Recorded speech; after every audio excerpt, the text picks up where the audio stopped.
Donc là, on va passer du coup à la deuxième présentation de cet après-midi. Donc je vais vous parler un peu de ce qu'on fait autour des audits de sécurité de Google Cloud. Donc c'est une activité qu'on réalise depuis quelques années maintenant, hein, c'est pas nouveau chez Sphere. Et voilà, donc c'est un besoin qui s'est ressenti chez nos clients. Et donc nous, en tout cas, dans notre préoccupation et dans notre volonté d'accompagner nos clients de bout en bout, on a aussi adopter ce genre de démarche pour les aider à mieux se protéger. Et donc, ces audits de sécurité qu'on a menés se basent sur une méthodologie chez Google qui s'appelle Cloud Security Posture Review ou CSPR. Donc, c'est une méthode qui est bien rodée, qui est bien documentée, que j'ai découvert d'ailleurs, je pense, en 2020, par hasard. Et donc, ça a tout de suite attiré mon attention. Je me suis dit, bon, pourquoi nous, on ne peut pas aussi le faire pour nos clients en l'adaptant, notamment à la sauce Sphere. C'est-à-dire que nous, on peut utiliser la méthode de base, mais apporter un peu notre savoir-faire et nos compétences sur la partie cloud de façon globale. Donc, ce que je vous ai posé ici, c'est un peu pourquoi, c'est quoi en fait les raisons pour lesquels un client, un utilisateur de Google Cloud, et en tout cas la volonté de vouloir faire un audit de sécurité ou faire en tout cas un assessment de ses ressources. Donc il y a quelques exemples, hein, c'est des exemples concrets qu'on a eu à gérer au fil de ces années. Donc le premier, c'est il y a certains clients qui, notamment des petites structures, qui démarrent plutôt en mode manuel, le provisioning de leur infrastructure. Donc là, ils vont utiliser la console en mode clickware, hein, ce que j'appelle clickware, pour provisionner les ressources. Ça se fait, ça peut marcher, notamment au début, mais plus on avance dans le temps, plus forcément ils vont atteindre un peu les limites de ce système ou de ces pratiques. Et donc ils reviennent vers nous, déjà pour avoir une vision un peu plus claire et un peu plus globale par rapport à la posture de sécurité, par rapport à ce qu'ils ont fait. Parce qu'on l'a vu ce matin, la majorité aujourd'hui des failles de sécurité viennent des mauvaises configurations. Et donc si on a fait les choses de façon manuelle, bon, c'est les humains, on peut se tromper. Et donc potentiellement, il peut y avoir des failles et des vulnérabilités et des mauvaises configurations. Et donc là, on a aidé pas mal de clients sur le sujet, où en plus de l'audit de sécurité, on les a aidés aussi à bootstrapper l'automatisation de leur infra, en utilisant des outils d'infra as code. On a déjà eu le cas avec Terraform, on a même eu le cas avec une startup qui avait la volonté d'utiliser Pulumi, je ne sais pas si vous connaissez. En gros, c'est un outil comme Terraform, mais en utilisant du code. Donc cette startup, ils avaient des compétences en développement et ils ne voulaient pas apprendre un nouvel outil. Ils nous ont dit, nous, on veut rester dans le dev, et donc cet outil-là le permet. Donc notamment, c'était fait avec du TypeScript, donc on a codé l'infrastructure. C'est des méthodes, c'est des instructions de développement qui permettent de provisionner l'infra. Donc on les a en tout cas accompagnés pour achever donc, cet objectif, en plus de la partie CI/CD, donc Continuous Integration et Continuous Delivery ou Deployment. Ça va dépendre un peu de la maturité des boîtes, mais en tout cas on les a accompagnés pour à la fin avoir des chaînes de déploiement automatisées de leur infrastructure, de bout en bout. Donc ça c'est le premier besoin. Le deuxième besoin, on a certains clients qui ont fait de l'automatisation dès le départ, qui ont adopté les bonnes pratiques, mais parfois, ils atteignent en fait certaines limitations en termes de conception. Parce que quand on conçoit nos landing zones, ce qui a été présenté un peu par David avant, parfois, il y a certains choix ou certaines contraintes qu'on ne voit pas tout de suite. Si on fait notre design il y a 5 ans, il y a pas mal de choses qui ont changé depuis, de nouvelles fonctionnalités dans les produits, de nouveaux produits qui sont apparus, mais surtout certaines limitations. Une des limitations que je peux donner, c'est la partie réseau. On a eu un cas avec un client sur Kubernetes. Ils ont fait une certaine conception, un certain adressage IP de leur cluster qui ne leur permet pas de rajouter de nouveaux nœuds. Donc, ils ne peuvent plus scaler. Donc, ils ont défini des plages d'adresse IP pour les nœuds, pour les pods, pour les services, ainsi de suite, qui étaient peut-être valables à l'instant T, parce qu'ils n'avaient pas beaucoup de workload à déployer, mais 2-3 ans après, ils sont un peu bloqués. Et donc là, on a profité pour faire un audit complet de la plateforme, pour partir forcément sur des bases qui sont plutôt saines, et on a retravaillé la partie réseau. Donc vous voyez, à chaque fois, on va dérouler la méthode de base, mais on va rajouter un peu des options, en quelque sorte, sur notre savoir-faire sur le cloud pour les aider à avoir les infrastructures les plus robustes et les plus adaptées par rapport à leurs besoins. On a aussi des clients qui ont mis en place des Cloud Foundations avec les règles de l'art qu'on a accompagnées, mais qui reviennent 2, 3, 4 ans après en disant, voilà, entre-temps, il y a eu pas mal de gens qui ont travaillé sur la plateforme, plusieurs applications, il y a eu de la dérive, en tout cas, entre guillemets, c'est qu'on a un peu dévié de certains choix techniques qu'on a fait. On voudrait peut-être avoir un peu un diagnostic. C'est comme pour les humains, on peut tous les 5 ans aller faire un check-up chez le médecin pour vérifier si tout se passe bien, en tout cas pour nous. Et donc là, c'est un peu ça, quoi. C'est-à-dire qu'il n'y a pas une alerte spécifique, il n'y a pas une limitation identifiée, mais c'est plus en fait un bilan, d'accord, qu'ils ont envie de faire pour avoir donc leur posture de sécurité et potentiellement profiter notamment des nouvelles fonctionnalités. Parce que souvent, quand on va avoir ces discussions, ben, on va leur dire, bah, mais en fait, pour ça, il y a un nouveau produit que peut-être que vous pouvez utiliser. Peut-être cette fonctionnalité, elle a évolué. Peut-être que vous pouvez faire les choses différemment. Donc, ça permet de se mettre à jour, de se mettre à la page par rapport aux dernières pratiques et dernières recommandations d'un point de vue sécurité.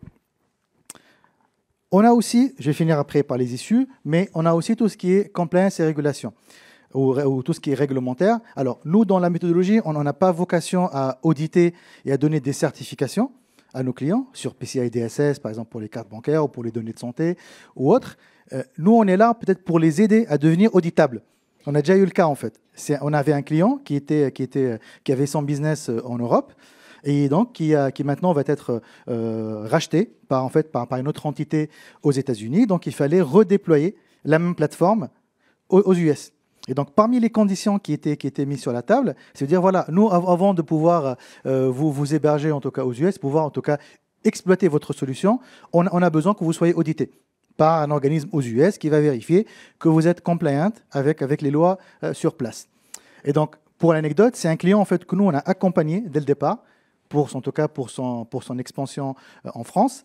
Et donc, on les a aidés notamment à migrer vers le cloud, à construire tout un framework autour de l'analyse du génome humain. Voilà, donc c'est un client qu'on connaît très bien. Et donc, le client est venu nous voir en disant, voilà, on voudrait peut-être faire un peu un pré-audit, en quelque sorte, un pré-check, pour être prêt à être audité. Parce que si on se fait auditer à l'état actuel, il n'y a aucune chance qu'on connaisse la certification et qu'on ait l'autorisation de pouvoir déployer nos infras. La bonne nouvelle dans tout ça, c'est qu'avec ce client, on a fait de l'infra as code. Donc ce client-là, pour juste déployer la solution, en 2 heures, on était capable de le faire aux US, parce que c'est les mêmes ressources. On a juste changé le paramétrage. C'était avant EU Europe Ouest 1 ou Ouest 2, bah, ça devient US Central 1 ou US Ouest 2, par exemple. On va bien sûr tuner un peu les paramètres, mais fondamentalement, ça reste les mêmes ressources. Ça reste les mêmes buckets de stockage, ça reste les mêmes bases de données, les mêmes VM, les mêmes clusters. Donc il n'y a rien qui va changer. Et donc, on a mené donc cet audit où on a fait plusieurs itérations, parce qu'en fait, on a fait un premier check, on a sorti les recommandations, ils ont corrigé, on a re-regardé, en quelque sorte, pour voir si ça a été bien appliqué, et après, ils sont partis se faire auditer. Bon, ils n'ont pas réussi du premier coup, c'était prévisible, mais au lieu d'avoir, je sais pas moi, un gap de 60% ou de 70%, ben, ils avaient peut-être un gap de 15-20%. Ce qui permet voilà, d'avoir une posture un peu plus rassurante déjà par rapport à l'acteur qui va les acheter et de pouvoir donc combler très rapidement le gap qui restait. Enfin, un déclencheur très important d'audit de sécurité, bah, c'est des failles. C'est des failles de sécurité, c'est des problèmes, des incidents de sécurité qui peuvent être détectés chez nos clients. Ça peut être, ils se sont fait attaquer potentiellement. Bon, peut-être qu'ils ont remédié, mais ils ont besoin de s'assurer qu'il n'y a pas d'autres choses qui ont été laissées derrière, des portes dérobées ou des fichiers qui permettent de déclencher des attaques ultérieures. Ça peut être aussi des leaks de credentials. Ça, c'est parmi en fait les problématiques les plus répandues. Soit un utilisateur qui se fait hacker, soit on est en fait des clés de compte de service qui peuvent être divulguées, ainsi de suite. Donc là, principalement, les 5 use case que nous on a vu, là vraiment c'est de la pratique. Hein. Je vous ai vraiment donné en fait notre retour terrain. C'est pas de la théorie. Tous ces cas-là, on les a déjà eus avec des clients qui ont fait appel à nous pour auditer ces infrastructures. Et donc comment ça se passe? C'est quoi les étapes pour auditer nos clients? Donc ça commence par ce qu'on appelle un assessment. Donc c'est un peu découvrir l'environnement existant du client, que ce soit à travers de la documentation, à travers des assessments automatiques, on va les voir juste après. Ça peut être aussi à travers des workshops qu'on va mener avec nos clients sur les différentes thématiques qu'on va voir juste après. Après, on va nous se poser en tout cas sur toutes ces informations-là pour commencer à faire les analyses, commencer à détecter potentiellement là où il y a des problématiques, là où on pense que les bonnes pratiques n'ont pas été forcément appliquées. On va partager tout cela avec le client parce que en fait, c'est un travail collaboratif, notamment sur la sécurité. On a besoin que les clients soient impliqués, soit sensibilisé par rapport à ces problèmes, parce que c'est lui, en fait, au final, qui va s'en occuper par la suite et qui en est responsable. Nous, on n'est pas owner de la plateforme. C'est le client qui est owner. C'est ses données, c'est ses infras et c'est sa plateforme. D'accord ? Et enfin, on va faire en fait une séance de restitution dans laquelle on va présenter le résultat de nos travaux, notamment avec en fait un listing détaillé de tout ce qu'on a trouvé, mais aussi proposer une roadmap de remédiation. D'accord ? Ça, ce n'est pas forcément quelque chose qui est proposé par défaut, même si on propose des choses. Mais nous, en fait, on va proposer un peu une roadmap avec les différentes vulnérabilités en faisant un classement, d'accord ? Les plus critiques d'abord, pour pouvoir aider le client à améliorer très rapidement et efficacement sa posture en termes de sécurité. Alors, les activités principales. Donc, je fais un focus sur la partie assessment, parce que c'est un peu la partie la plus importante. Donc, dans l'assessment, il y a deux activités principales.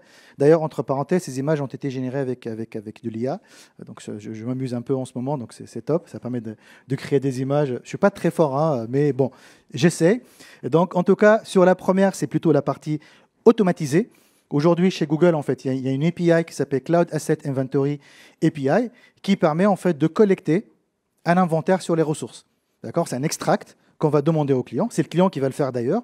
Nous, on n'a pas la main sur la plateforme.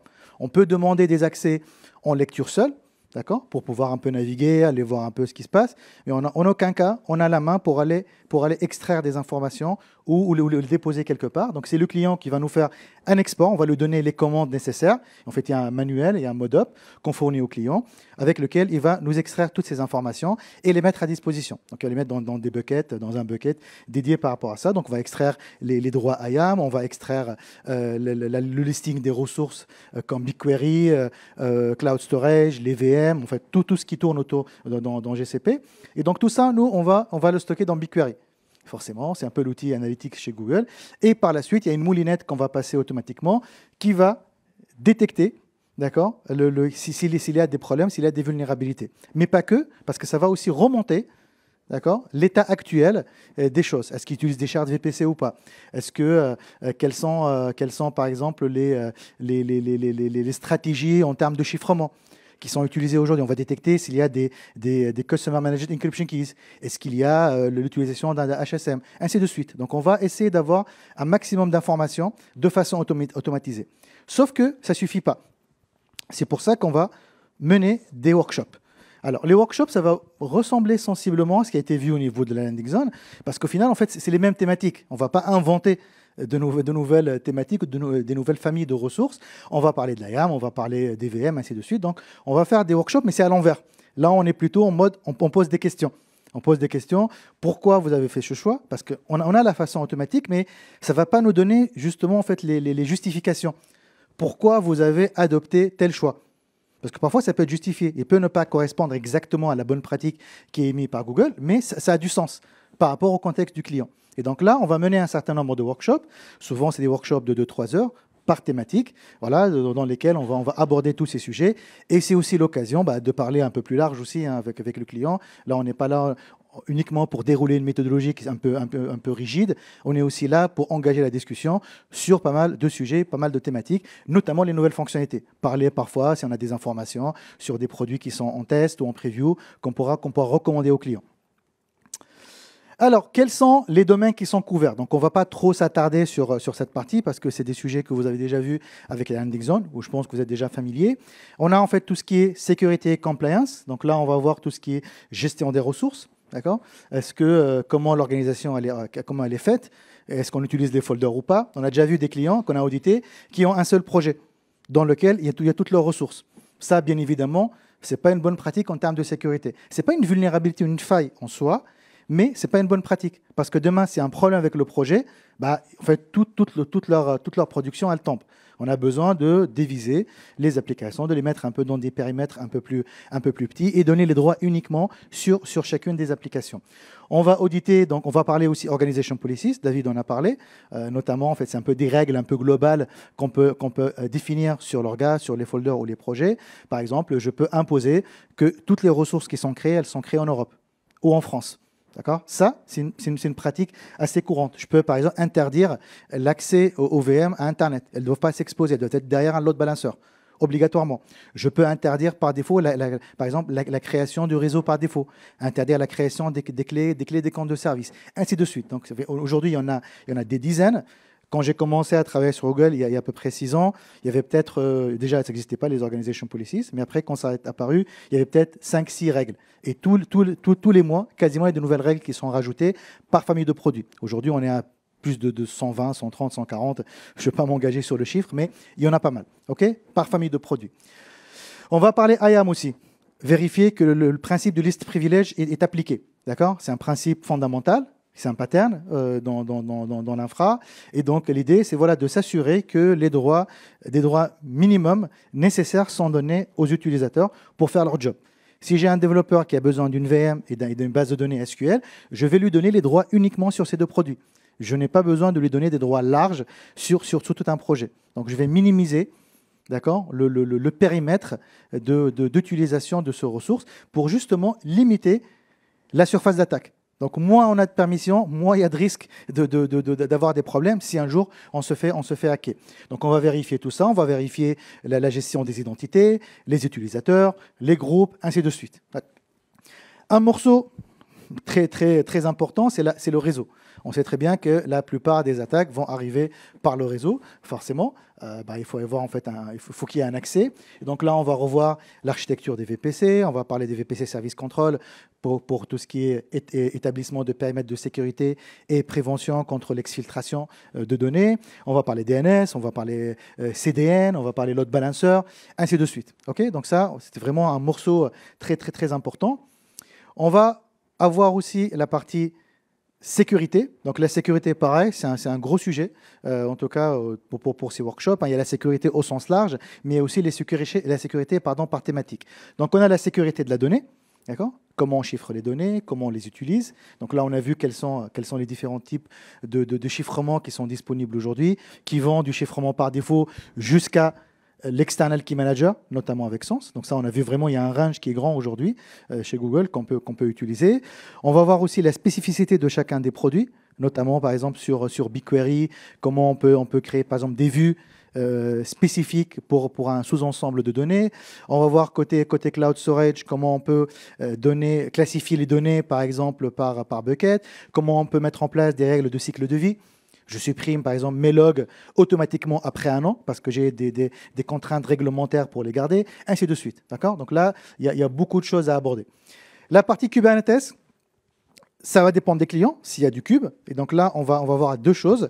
On va voir la posture de sécurité de Kubernetes en soi. Vous savez, Kubernetes, c'est un produit open source. Donc il y a des fonctionnalités qui sont inhérentes du produit en soi, qui sont indépendantes de Google. Et donc là, on va les vérifier, notamment tout ce qui est container runtime sécurité, d'accord ? Comment on peut protéger nos applications, nos containers. Et après, on va faire un focus sur la version managée, parce que Google va rajouter certaines fonctionnalités on top de Kubernetes open source, qui sont notamment des implémentations en utilisant des ressources Google. D'accord ? Notamment les groupes d'instances, notamment l'intégration avec les produits de sécurité chez Google. Les load balancers, les WAF, ainsi de suite, l'IAM, pareil.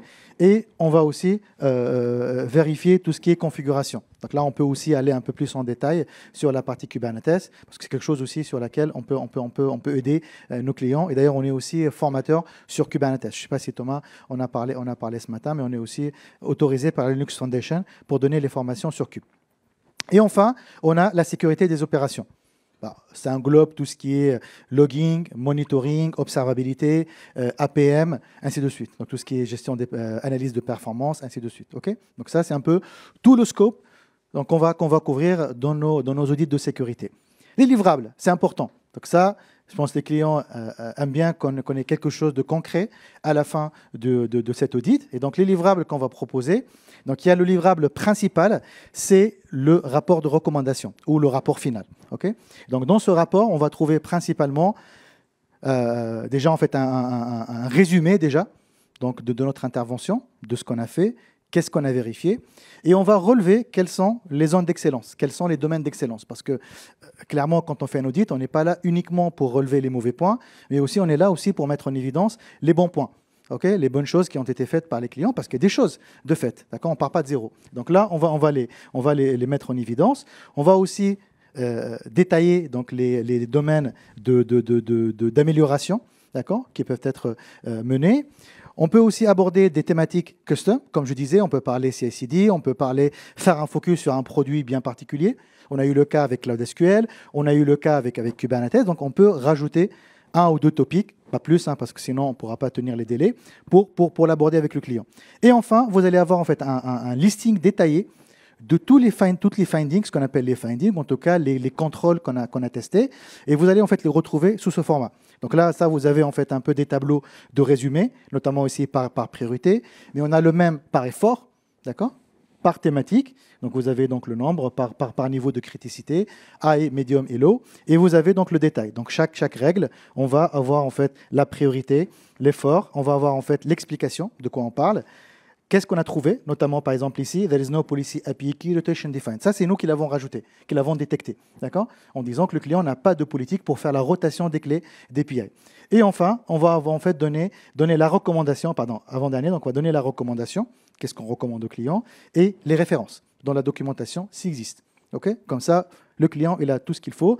Et on a un petit ajout, un peu sympa par rapport à la méthode de base, c'est les petits smileys. Donc on a décidé de les rajouter parce que ça permet de voir visuellement, directement, si la règle, en fait, elle est bonne, moyenne ou mauvaise. Donc soit un smiley rouge, jaune, neutre ou souriant, c'est le vert. D'accord, c'est dès que tout se passe bien. Et nous, on a intérêt, en tout cas, à ce qu'il y ait le plus de vert, bien évidemment. On n'est pas là pour trouver coûte des problèmes. Allez, je vais finir très rapidement parce que j'ai un peu dépassé, je parle beaucoup. On va finir aussi un executive summary. Donc l'executive summary, c'est un autre document un peu plus synthétique. D'accord, que le document détaillé.